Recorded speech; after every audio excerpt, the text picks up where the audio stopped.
guys, my name is Natalie, and this is my evidence-based research poster. It's on screening for depression in the primary care setting. My clinical question focused on the ages of 18 to 65, and in the primary care setting, whether or not doing a depression screening at every visit increases the identification or recognizing depression symptoms in the patients. The significance of the problem is we don't often realize that depression is one of the most common mental health disorders, and it is under-recognized, and implementing a depression screening can also educate the patients who maybe don't realize they may have depression but wonder why they're feeling sad or anything like that. And then doing the questionnaires like the PHQ-9, the PH2, all these different depression screening questionnaires can help recognize and help the providers identify depression earlier and treat it earlier so that it doesn't become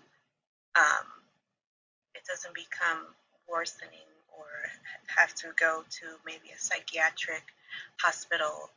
We can, get ahead of it, so to speak. The process of the literature that I used, I'm sure as many of us, we use the Crespin Library and the databases like EBSCOhost, CIA, NHL, and PubMed. Keywords were depression screening and primary care setting. Really, that was pretty much all I used. I focused on the peer-reviewed. The recommendations in the articles were to implement the screenings, but just to be careful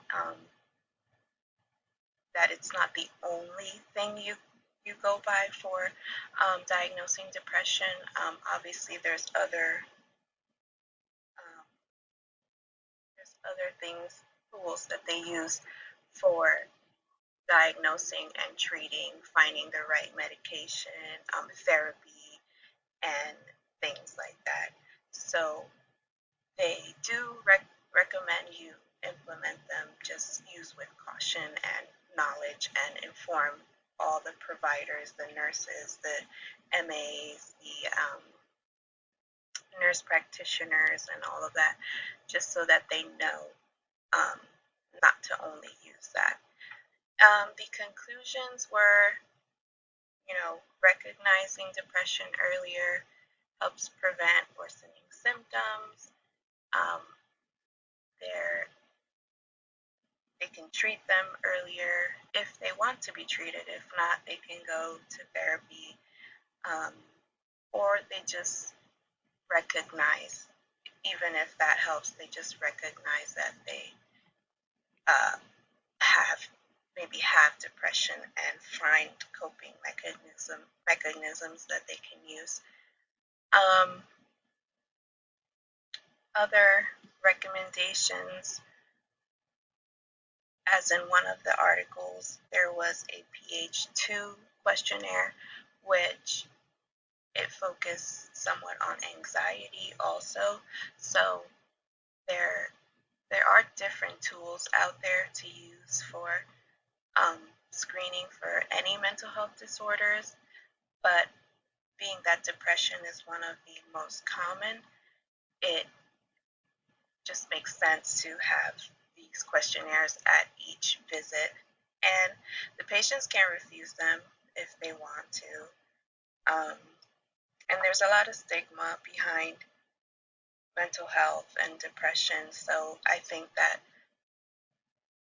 implementing these at the visits would help drastically with educating the patients that it's okay to feel that way, and that you can get help for feeling that way, and it doesn't have to be medication, but it just could be